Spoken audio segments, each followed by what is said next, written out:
built around very much like a side project that we were doing for a while. I'll get into that later on the nature of that side project, as that's been a very important part of my time as being a researcher and carrying on as an academic here. So yeah, this is our starting plan. Can we build trustworthy robots? So as Andrew said, I'm Dave Cameron from the Information School. On Twitter, you can follow me at Social Emotions. One of my main benefits, I would say, of following me is I basically don't tweet, so I won't fill up your timeline with anything. And let's get started. So we're going to divide this out into 3 different sections here. I'm going to talk about trust today. Now, I like this neat little definition here. This is a classic undergraduate move of providing a dictionary definition for trust, or for any topic that we're studying here. But I like it because it's so simple and yet has created so many different problems for the field when it comes to robotics. When we trust someone, we believe that they're safe or reliable, or they're good and honest and will not harm you. If we trust things, well, that's a little different. We might only consider them safe and reliable. Where does a robot stand in that, though? Is it like a person? Is it like a thing? Or is it something in between? That's been a lot of my work so far. Hopefully we'll see that they are something like persons as we go through. But the long history of this has been robots have been looked at as things. Right. So trust is an emerging area in the field that I study of human-robot interaction. We can see if we do a Web of Science search for robots and trust together, we see over the years more and more papers having been produced. This is not a cumulative graph, this is a papers per year graph. It is, however, something of a niche area in HRI. I haven't put a scale on here, and the reason is because if we do, we can see in comparisons with other areas that we might research, robot and reliability, for example. That's a very popular topic. About 750 papers are being churned out every year regarding robots and their reliability. And robots and trust not even cracking 250 papers a year at the moment. But it's important. And it's getting that importance. It's being recognized. The UKRI have announced funding. Last year, they made an announcement for funding of over 30 million or 32 million, sorry, in total for studying trustworthy autonomous systems. This was split between 2 ideas of a coordinating hub that would focus around what trustworthy autonomous systems are, and then 7 nodes distributed across the country specializing in various factors. Those factors would be the responsibility about, well, should we even be producing autonomous systems, for example? The resilience, what happens if these break down? Their security, how vulnerable are they to threats? What do they do with the information that they collect? How secure are they? The functionality of what would a trustworthy autonomous system even actually do? The verifiability, how will we know that what we set out to create is what we've actually created? And then the legality as well of these matters of how does it fit within the law? Are the laws suitable? Do the laws need changing? And all of these factors come together to help us understand what would make a trustworthy system. The 7th factor is where things get a little confusing though, because to determine what is a trustworthy autonomous system, you need to understand trust. But trust has all these factors. Trust requires responsibility, resilience, security, functionality, verifiability, and legality in there as well. We start to see trust as something as a subset of trust. It doesn't matter about any of these factors. It's ultimately, at the end of the day, do we trust that they are helpful for us? Do we trust that they're there to quite simply work for us, I guess? This section of trust being reliant on trust itself is what some people might call a strange loop. Hofstadter's work is fantastically fantastically pretentious, perhaps. It's wonderful on creating all these complex patterns of no matter how far you go in trying to delve into the nature of a problem itself, you still come back to the same problems. He talks in his initial book, Gödel, Escher and Bach, The Eternal Golden Braid, about M.C. Escher's pictures, where no matter where you move in them, you wind up back in the same places. Now, as a child, I wound up fairly fascinated with these sorts of pictures. I became briefly obsessed with Escher's works about the perhaps impossibilities that can be created. That no matter how far along this river you travel, you wind back up at the same place. And I think that's something to do with trust there as well, that we delve in, no matter how far we try and delve into trust, it ultimately comes down to that idea of, do we trust something? Escher achieves these works by playing with the dimensions that he's afforded. We have our x-axis running slightly on an isometric form. We have our y-axis moving upwards. And Escher can create these impossible figures by taking this third depth dimension axis, the z-axis, and compressing it down onto those two-dimensional forms there. So no matter how far you move in the z-axis on this piece of paper, you are actually only moving in either the x or the y.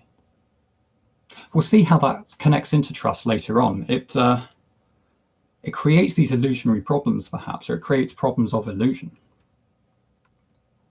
So where I've talked about trust as having dimensions, let's have a look in terms of the social psychology about what trust actually exists as dimensions that we know or experience.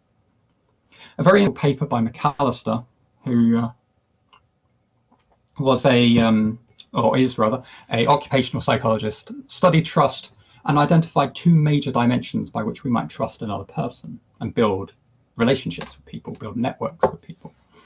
He counts them as being cognitive and affective-based trust evaluations, two separate dimensions there, the dimensions that we think about someone as being either capable or good-natured. If we think amongst our colleagues, if we think amongst people we've ever worked with, if we think amongst the groups that we've been in, we want, if we assign work to them, if we want to cooperate with them, if we want to work with them, we want to know that they are capable, they are able to do the tasks that we set them or work with us. But we also want to know that they have our interests at heart, that they are ultimately good-natured. Now, this isn't the only form of trust that might be explored, but it's one that's regularly encountered. For those of us who have done the PG Cert here at Sheffield, or the KILT in its previous form, we might have come across this paper by Brookfield, or this book by Brookfield here, which describes teachers as being this authoritative ally that earns student trust. Again, authoritative is capable, someone who knows the subject, but ally, someone who ultimately got the student's interest at heart. In an entirely different field, looking at doctors, gaining trust from patients. Doctors can gain trust through patients through explaining tests and taking patients seriously, showing that they're capable and they're good-natured. In the case for doctors here, a higher or a more effective means of gaining trust is through taking patients seriously. If we go back to the occupational psychology field, Cuddy et al. Has looked at the idea of what makes a good candidate for interviews. And again, that candidate must demonstrate that they're capable and good-natured. They show competence, but also warmth. These two terms, competence and warmth, come up in the literature an awful lot, and they're very important when it comes to social psychology.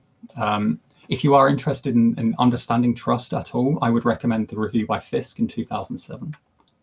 That's not to say that this is quite a modern idea, though. Competence and warmth, these two big dimensions about how we look at people, have been discovered and rediscovered over and over and over again in psychology. Starting, Fisk reviews this, goes back to, I think, 1946, Solomon Ash's work looking at how people connect with each other.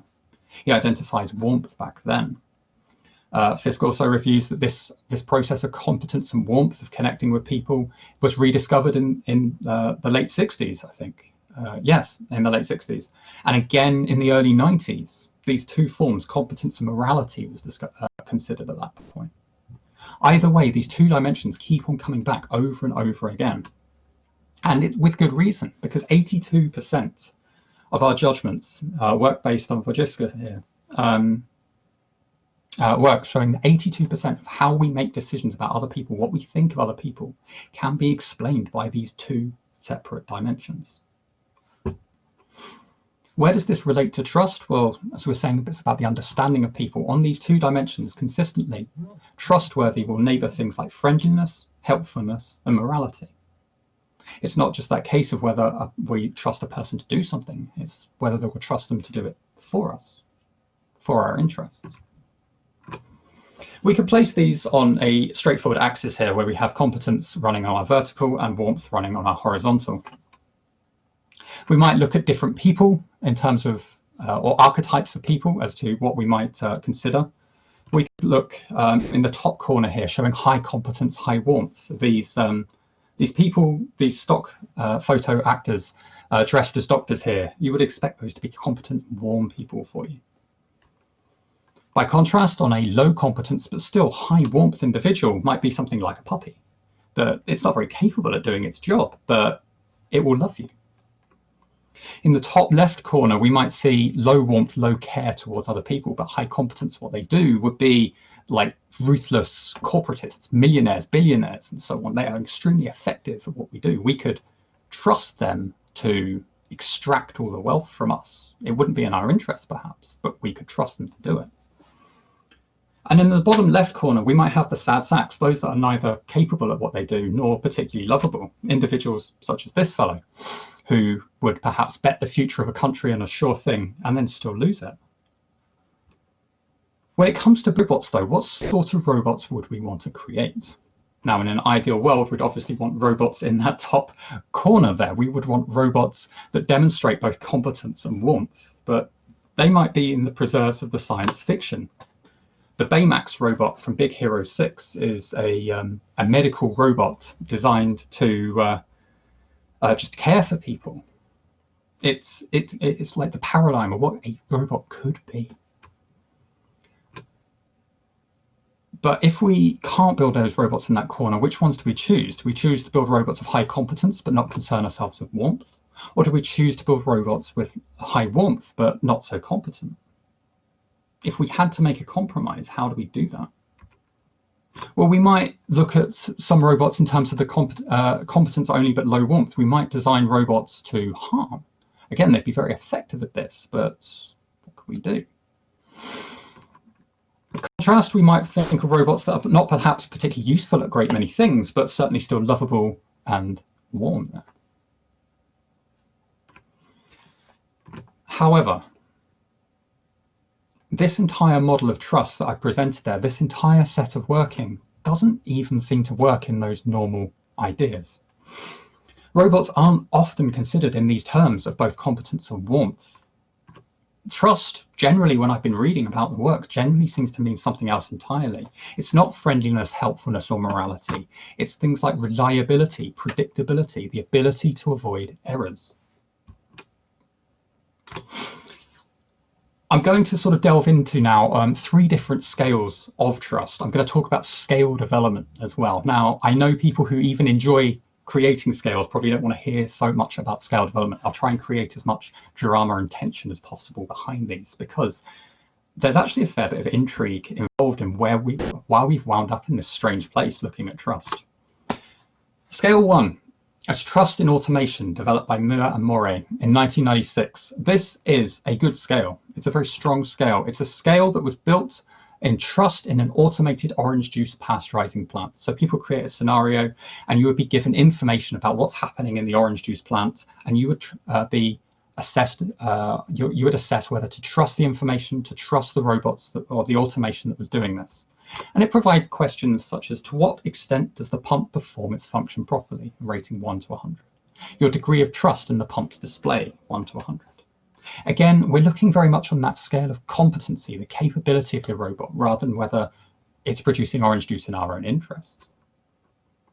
Now, this is a fine scale. I don't want to criticize the work that Muir and Moray have done here. It's a very important piece of work for robotics.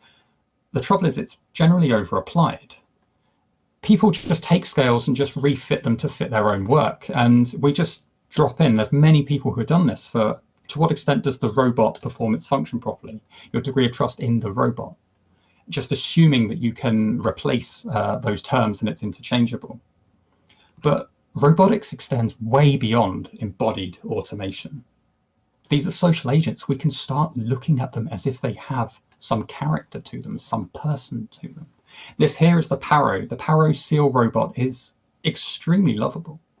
It's wonderful, it's cute. You would be hard pressed to even describe it as a robot unless you started to expressly think in those terms.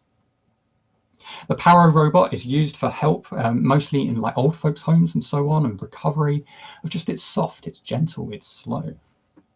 We have here on the right, this fine fellow is enjoying using a Paro robot. I've created a video with iSchool describing about the Paro robot. And in my own personal experiences, I find the robot wonderful. I am deathly afraid of public speaking, especially if I know the intent of the public speaking is to be recorded. And yet this video here with me just holding and stroking the Paro, I was able to talk for about 5 minutes straight without contradiction or interrupting myself or confusing what I was saying in fully improvised form. The Paro robot has this bond, this softness, this safeness, this closeness that wouldn't be accurately described as this advanced form of automation.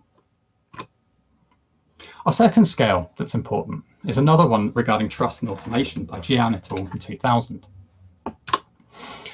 Jian took this some more general approach, this idea of gathering together all the words relating to trust and distrust and just asking people, okay, how do we group these? How do we group them together?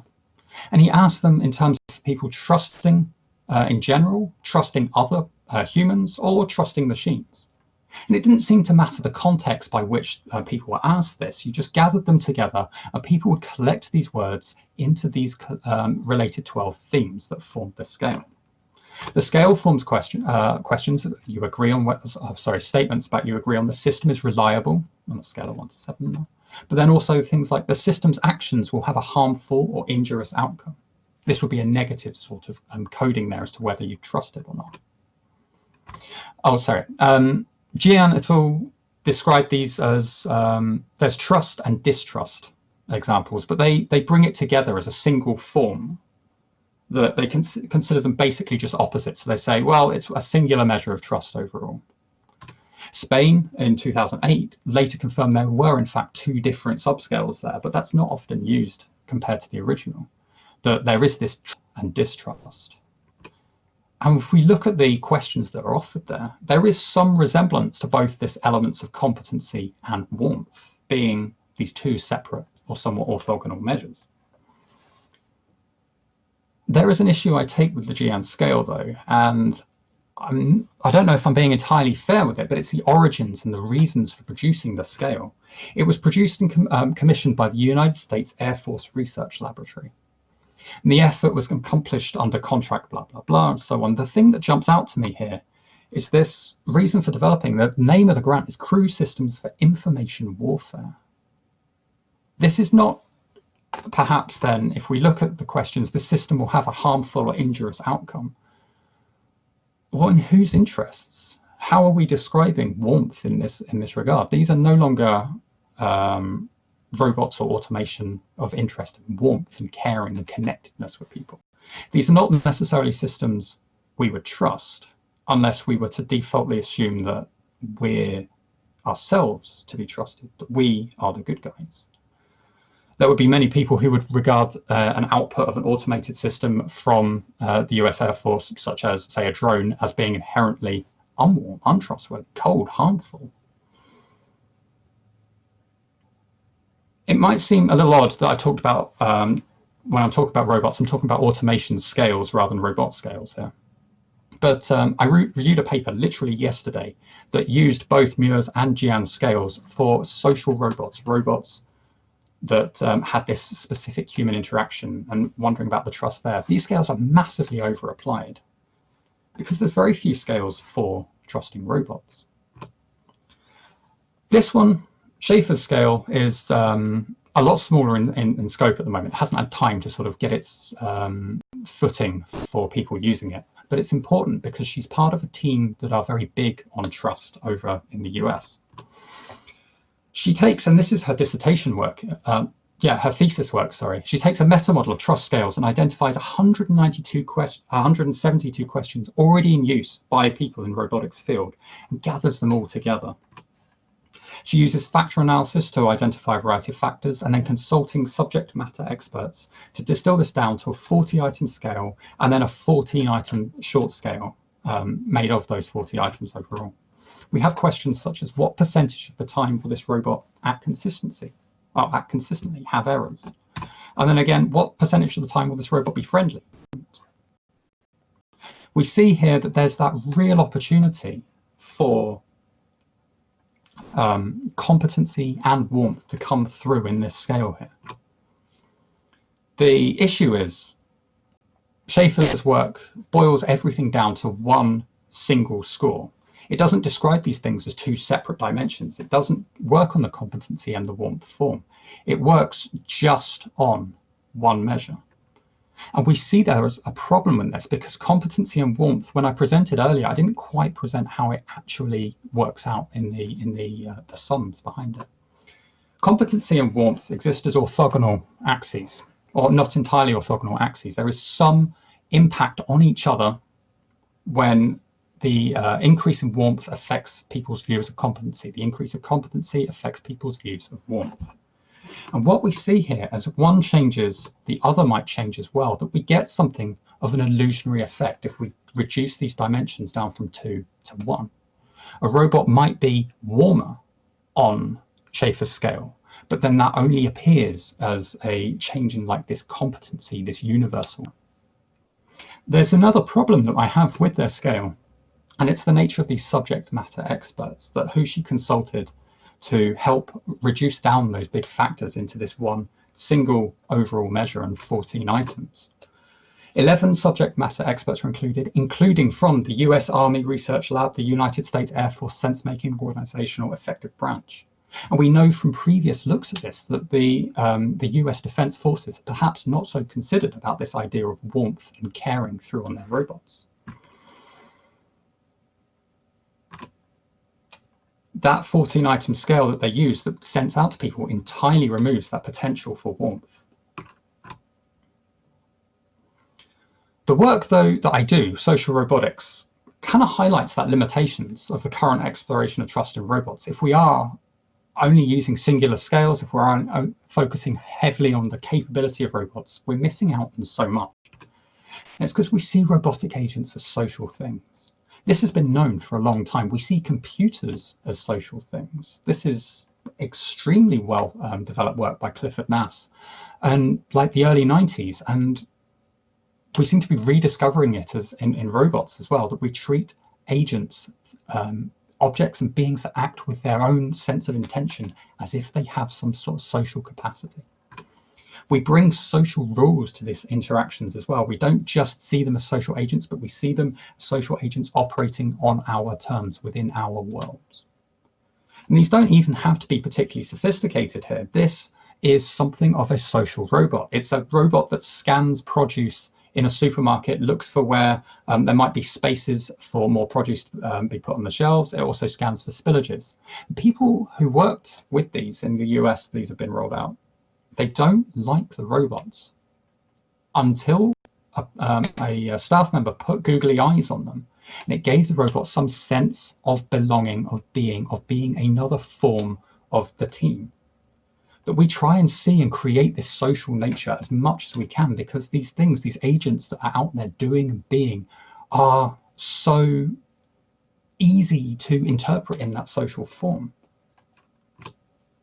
Can we test this? Can we actually see whether social robots can be discovered, considered in these forms? Do we need a new scale? The work I've been working on, the project I've been working on, the RoboGuide project, has been in production for a couple of years in 2015, 2016. We considered the idea of creating a robot tour guide and have people interact with it and just sort of discover what happens there. We were also solving something practical problem regarding a building layout. We have here the mapping building, the mapping complex. The idea was that we have people who arrive at the mapping complex and to come visit social robotics all the way down in the Pam Liversidge building would often get lost and find it difficult. And that's because you'd have to go through 3 buildings, it would take 4 to 5 minutes, and you'd make 16 decisions, left, right, up or down the stairs and so on, just to get to those labs. Being the roboticists that we were, and having a lot of robots at our disposal, we decided to create a tour guide that would help people. There is a problem though of, as I said, we'd have to navigate flaws, and robots don't really handle flaws very well. In fiction, they're often the enemy of a robot, but in fact as well, real robots can struggle with these as sorts of complex things such as stairs. So we'd have to create a new plan. We created this idea of a robot that would use and interact with the lift. This is the robot though. It's a Pioneer Pioneer LX. It is a rather bulky thing. It's rather heavy, it's rather slow, it's rather cumbersome, but it did the job. It's mobile, it navigates, it can map. It is approximately the size of like a bulky old style Hoover, and has similar sorts of levels of appeal here. But we'd create this sort of team where we'd have a robot guide a person, and then the person support the robot. We've studied this previously and presented this work at the New Frontiers and HRI conference. We were exploring the idea of a robot and user acting as a team towards a shared goal. Previous work would show people would prefer to use a robot that asks for help when coming to the lift, rather than giving instructions and telling people what to do when using the lift. This preference of intention to use was mediated by people liking that robot. Again, we're looking at that sense of warmth, that sense of closest connection there. People would also differentiate trusting terms in describing the robot. They would collect together these ideas. When we took terms from the Gian scale here, they would group them together in ways that made sense and describe consistency with a robot as being like this thing that could be honest, honorable, loyal, and trustworthy. But then similarly for cognitive trust, capable, competent, and so on. Our current study that I'd like to talk today is creating a scenario to challenge a robot's competency.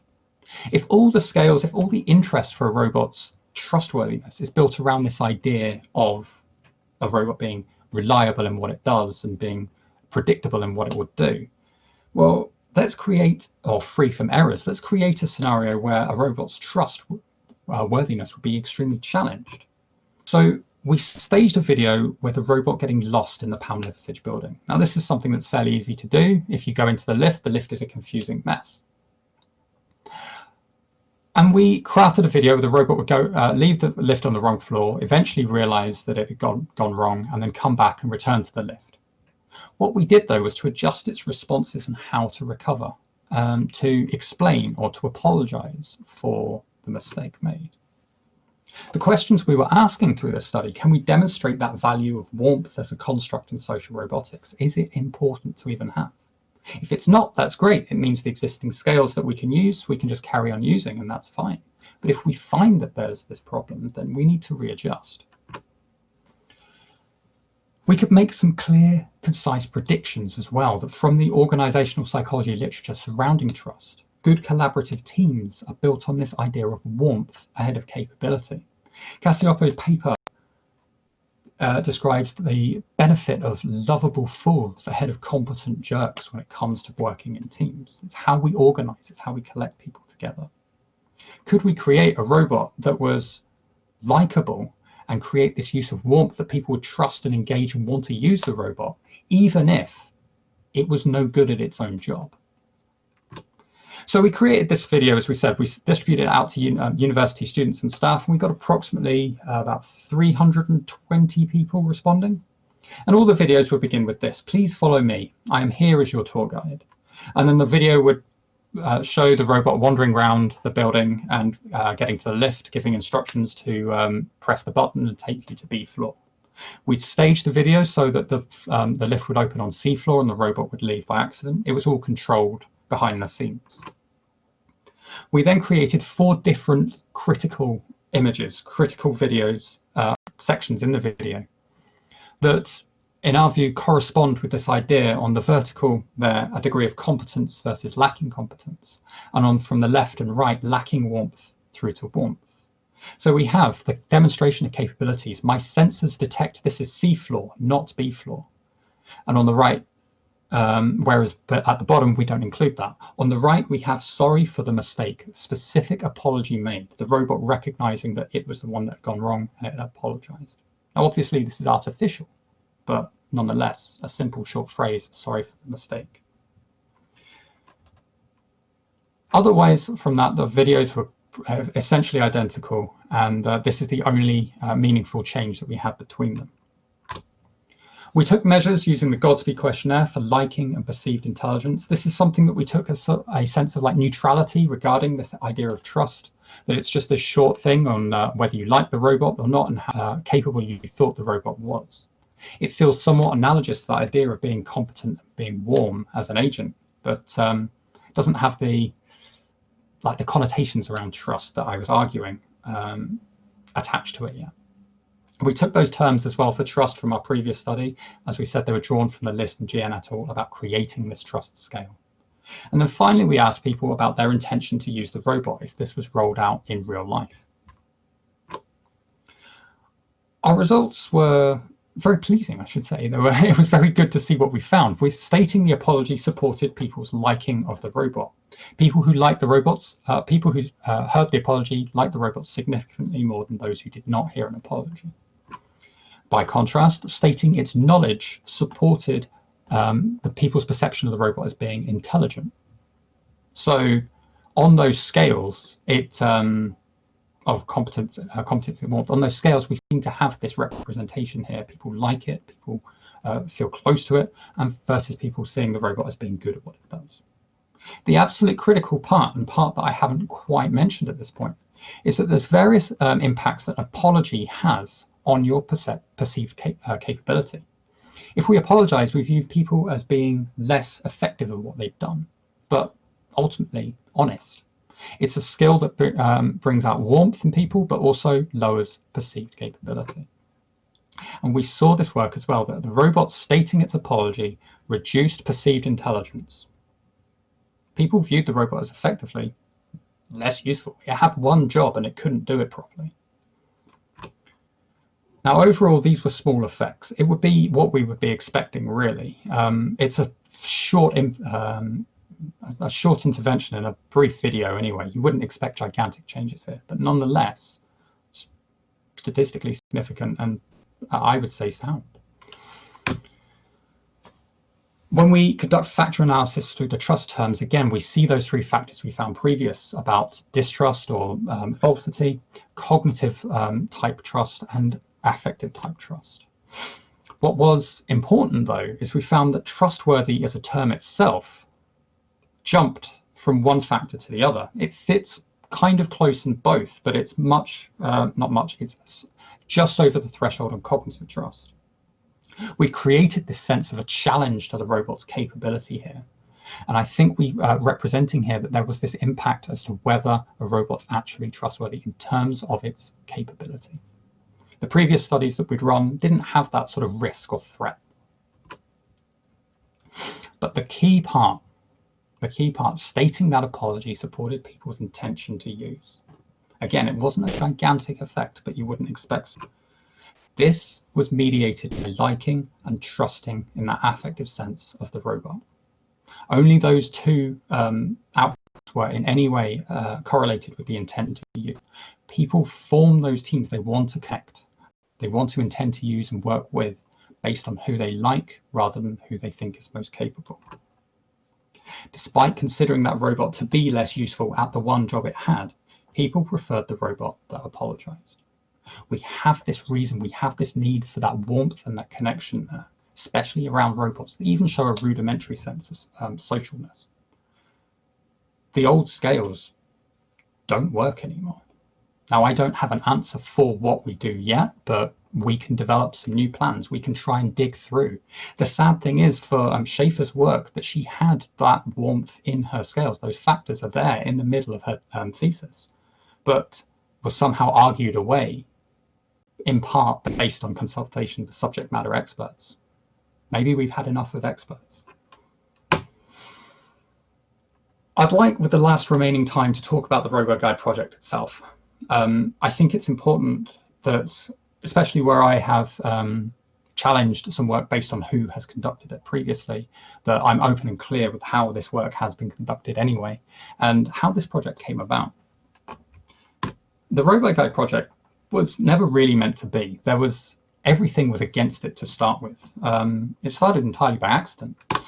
We didn't have things like academic input. We didn't have organization. We didn't have objectives or money or even time to do any of this.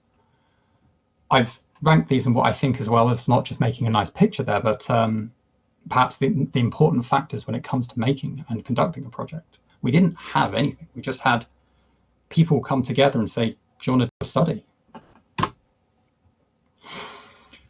This has enabled us to create some sort of sense of freedom. If we had no plan, if we had no PI guiding us or instructing us, if we had no funders that we had to respond to, well, it created this new form of research that I enjoyed. Now, I might be telling people who have previously worked in this, experiences they're already familiar with. But for me, this felt important because working on the RoboGuide project was the closest I've ever felt to what I imagined being a researcher or a lecturer would be like when I was an undergrad. What you got to do, the questions, the creativity, the sparks, the meetings, and so on. That inventiveness. The RoboGuide project began with an undergraduate student from psychology arriving at the Sheffield Robotics lab and saying, I'd like to learn programming. Can I help out somewhere? We had the mobile guide robot. We hadn't really developed a plan for what we were going to do with it and said, yeah, get on with it. This gradually attracted interest, and this research group formed out of nothing with no plan. So it created what hopefully ultimately became like this flat organization. There was no planned hierarchy of people telling others what to do. We also invited people to contribute wherever possible, to bring the skills that they had and use them as needed when needed. We invited as well people to pitch ideas to the group, and at all levels as well. We had undergraduates, postgraduates, research staff, and technical staff as well. If you had an idea, let's see where we could go with it. There was a sense of open membership as well, that we could invite whoever we wanted. There was no restrictions on it. There was no funding limitations on who could be paid to do this project, because no one was getting paid. If people were interested, we'd invite them in. And we had a sense of shared ownership around all of the work.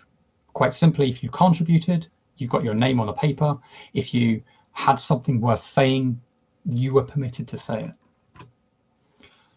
This also made us quite efficient. It meant there was very little admin, there was very little work to do beyond doing the work we wanted to do.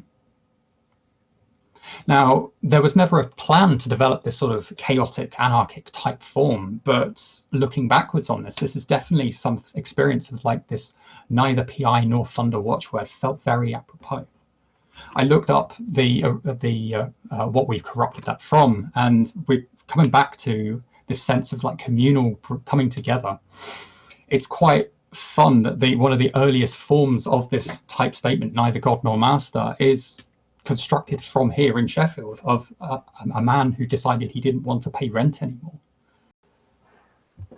It had that sense of just that liberated sense of let's just do. The group itself, as I said, was built from a variety of people. This is the core group that we had here. We had 3 undergrads, 1 PGR, 5 postdoc contract researchers. At the time, I was a research assistant on a different project, and 1 experimental officer. This contributed about 5 engineers, 5 psychologists all together. And the group expanded, it brought in other members of teams. There were other little projects that went alongside with a further 2 research staff and 8 undergraduates. Again, by coincidence, 5 psychologists and 5 engineers. If we look at things like the power differential, that as much as we say there was a flat organization, it's very hard to ever actually achieve that. We had mostly staff, mostly engineers were staff, and mostly the psychologists were students. And we also had mostly male members of the group, especially for engineer and staff, almost exclusively male, and most of the students were female. Again, this might have impact on power differentials as much as we're creating that flat organization. Some people may have been more inclined to speak out versus others. If we were to try and run this again, this form, this structure, then it might be useful to think about these ahead of time. The work done, how did we produce any of this? We always would try and split tasks, make things as small as possible. We didn't have time, we didn't have much to be able to do on this. So we just had to try and break things down as quickly and as simply as possible for everyone. We also maintained interest by keeping writing. Everything we did, we tried to turn into something that we could produce. And these didn't have to be big, exciting, referable papers or anything, but just keeping that sense of momentum going. It was also very useful to construct parallel projects. We had about 3 main parts of the work going: the engineering elements, the psychological testing elements, and then sort of like the meta, looking at like the management of it, the organization of it, the teaching and educational nature of it as well. We published in educational conferences. We try and connect that work as much as possible as well, such that writing on one paper or one conference, we could then use and adapt and reform into others. It wasn't necessarily like republishing, but certainly the ideas would keep on circling around the same sorts of topics. And there is a part to this of, if we were looking at this again, we would expect a degree of freeloading of, it's something that we didn't have an organizational plan for, but we just accepted that people could do a minimal amount of work and still get on the paper. In the end of the day, it doesn't have any negative bearing on me as like say a first author of a paper as to whether there's 6 authors on that. None of these papers that we had any great prestige at the moment, although we are hoping to try and get there. So this is the grind. This is the work that we wound up producing. In the 2 years that we worked, of which I was away from much of it on parental leave, we produced out 13 papers. These are conference level papers, and we have one currently under review at Computers in Human Behavior, perhaps an outsized impact journal for some of the work that we have previously been doing. It's quite exciting. The work I've spoken with today focuses mostly on that nature there. We also conducted a large amount of shameless self-promotion. We produced, cited ourselves as much as possible, trying to get the information out. We were building up from nothing. Let's try and create something. This had a fantastic side effect of core undergraduate students might have wound up completing their degree with about 10 conference papers, 30 citations, and an H-index of 3, which is far exceeding that of which I had when I finished my PhD. Some of these students have since then gone on to do PhDs or work in robotics in the field. This has been a great opportunity for them. How do we do it without any money? I think this is important because looking ahead, well, where is money going to be coming from at this point? We're not necessarily going to be having money. We're not going to be having time when it comes for research. We're going to be busier with less. How do we achieve that then? So we took a lot of liberties in what we could do. How could we achieve this without any funding? We double booked conferences. So if we had a paper for a grant that we were going to attend a conference anyway, we'd throw in another paper. Again, these might be things that you're already familiar with, but it's worth discussing because, well, nobody ever told me that we could do this. Some conferences have now guarded against this. I don't want to take the credit for this, but any conference that I now attend has got this. Please do not double book your, with papers. We would make use of student registrations, that if a student felt comfortable talking about the work, we would send them over. We have undergraduates presenting at national level conferences. It saved on money, but it also gave them opportunity to see what research was like. Stayed with family and friends. Again, the university has now cut this one out. You can't just lodge with family and friends and claim back anymore. But that cuts out a huge amount of like accommodation costs for conferences and so on. We recycle everything. We produced this one poster that was nice and generic that saved on printing costs over and over and over. And we took opportunity for free attendance. The conditions behind the project meant we had a lot of stuff that we might not necessarily have for other projects. So we had robots just sat there, tools to work with. But there were a surprisingly large amount of this in the local area that year. And we just volunteered to help. We said, if we'll do the reviewing, if we'll be part of the support staff, the administrative staff of the conference, can we be paid in free attendance? And organisers were more than happy to do that. And we had at least 3 or 4 papers that came out there. And last, we'd split costs. If we had to spend money, if we had to pay for flights and things, and if we couldn't get anything further from departments and like for begging for money and so on, we would just divide it up, like between the 8 of us, say, that would be in a position to pay, or the 6 of us that would be in a position to pay. Suddenly, a conference registration seems a lot more reasonable at times. This work has then built, and this has been exciting. But we pursued a lot of small grants for a while. As much as we've said no funders, we put priority to trying to support students. So I applied for SURE 301. Again, if staff are new to the university, or if you haven't considered this, in my experience, if you're careful with the students that you invite and work with on projects, you can, £1,000 that the students are paid gets a lot of work from them. They're very keen, they're very interested. By comparison, if you offered £1,000 to a professor to do some work for you, they might not even get out of bed at this point. On campus work as well, we would find reasons to hire our students for work that they were doing. If the person was doing programming, well, then we would create a need for programming as far as the university was concerned. We didn't get much from this, but again, it helped reward the students for the work they were doing in the time. We expanded this work out as well to the SURE network so that we could have I think it was about 6 or 8 students as a team working together that became this fairly autonomous unit. The work we've done then has expanded as projects. We've taken on 2 additional grants in 2016, 2017 that, compared to the nothing that we previously had for funding this, have really taken things further. This allowed us to hire a postdoc for an entire year across these 2 grants, and then do collaborative work with Sheffield Hallam, bring in some experts, bring in design experts, so that we could start exploring different areas that we'd found interesting at the time. The problem with that, though, was it brought back the paperwork, it brought back the reviews, it brought back the grant panels deciding on us, it brought back this idea of whether we've met our objectives, whether the targets have been met. When it came with the RoboGuide project, the objectives were, let's see what we can do.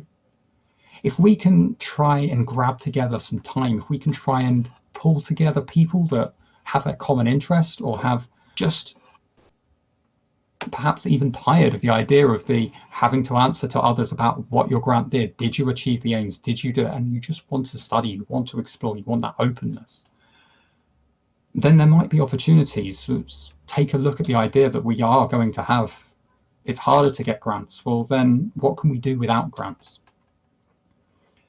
In the end, the RoboGuide project was, as I said, what I imagined being an academic could be like. We have no doubt a crisis on our hands coming for university funding nationally, perhaps globally. But what can we do to weather that? What can we do to shield ourselves from that wherever possible? How can we bring in people such that we don't necessarily need those large institutional support structures that might not be available at this point? What can we do to do what we want? Right, I think we'll call it a day there. We have a little bit of time for questions and or any comments that people would like, or any clarification.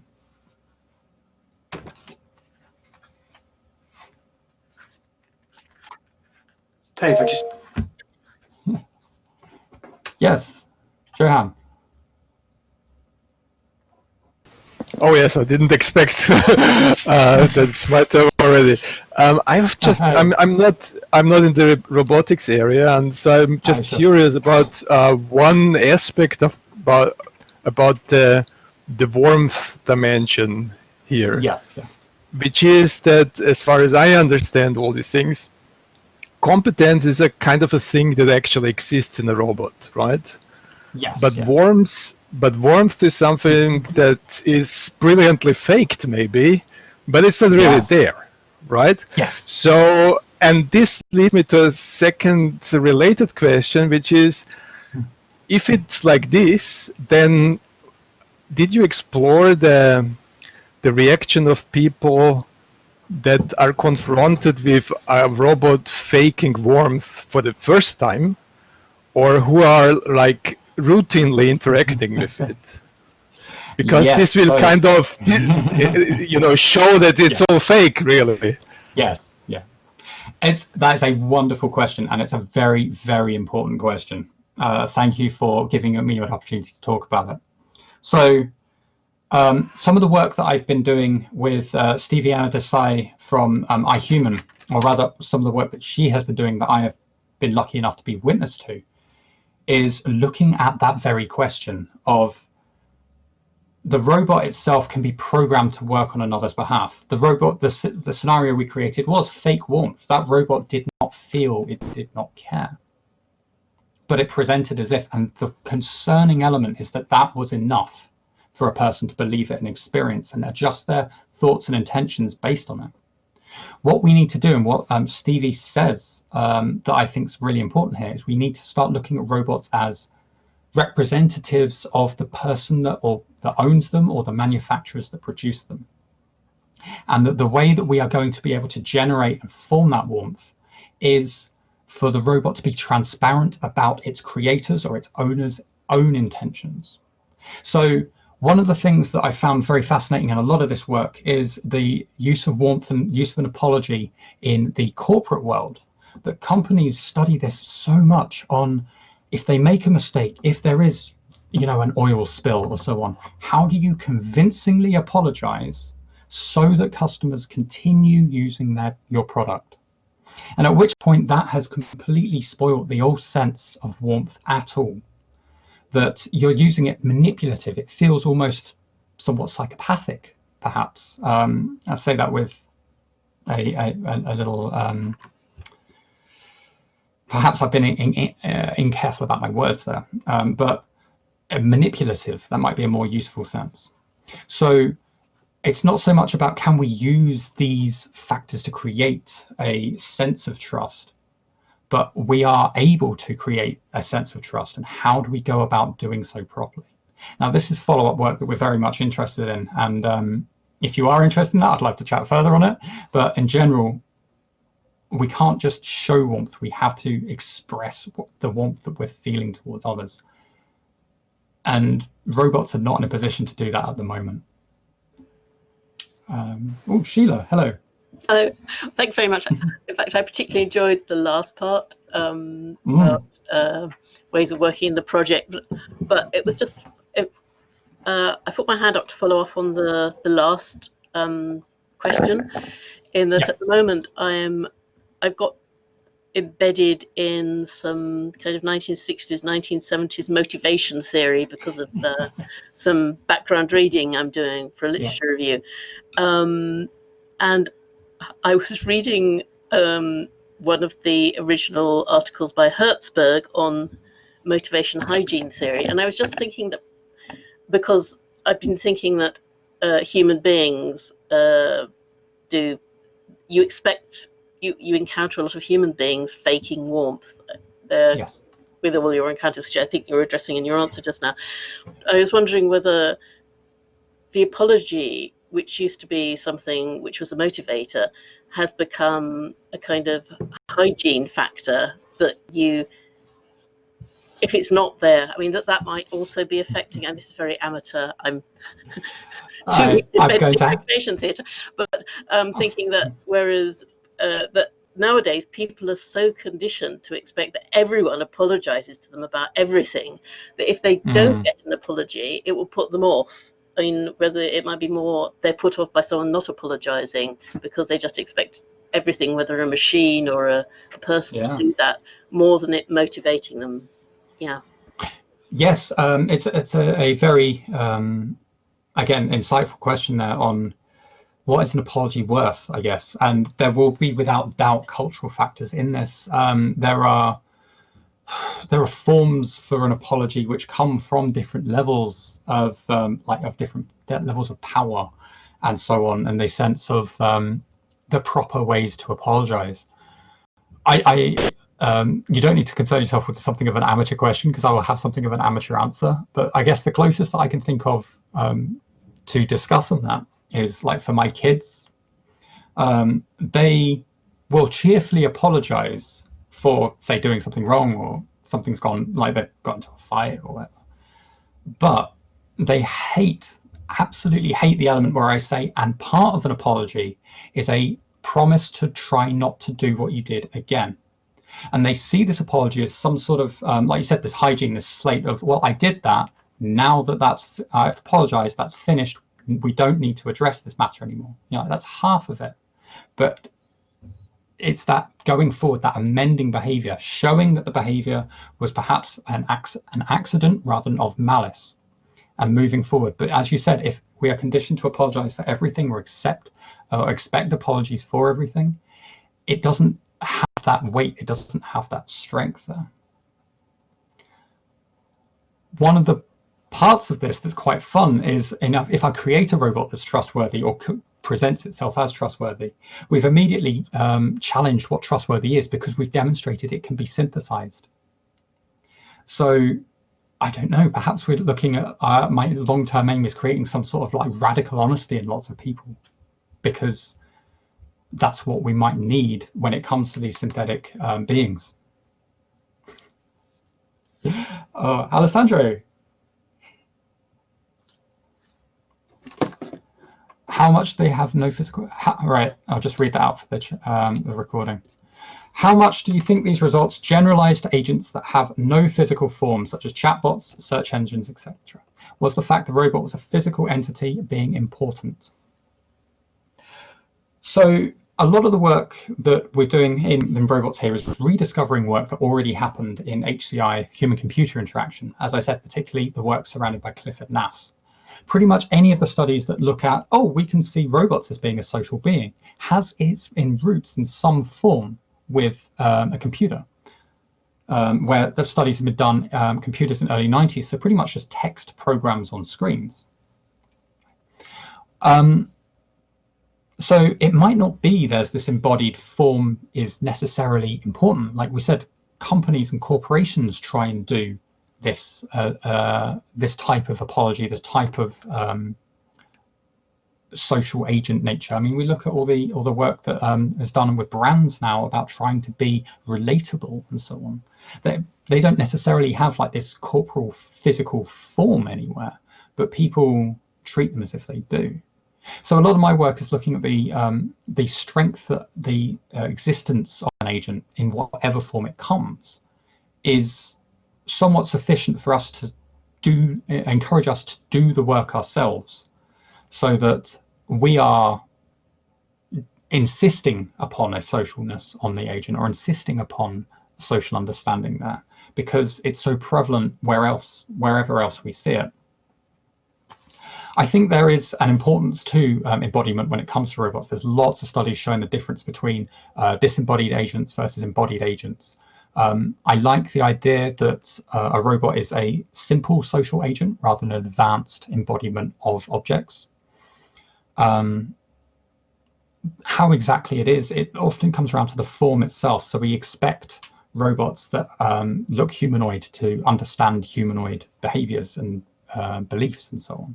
But like the puppy robot I showed, we don't expect humanoid responses from that. Indeed, if you try and make that puppy talk, you put in a synthesized voice, people freaked out by it. They do not like the sense that a puppy would talk. So it's all to do with affordances there about what we would expect, and we see and need this congruence between what we see and what we actually receive. Right, I think we're going past one there. So I guess if anyone would like to stay and chat, they could. But we are under no obligation as we've gone past one. It's been great talking with you all. And thank you for listening. Yeah, I'd like to just chip in and say that was a fantastic talk, very, very interesting, both parts of it. Showed great warmth and competence, I think. Great, thanks to you.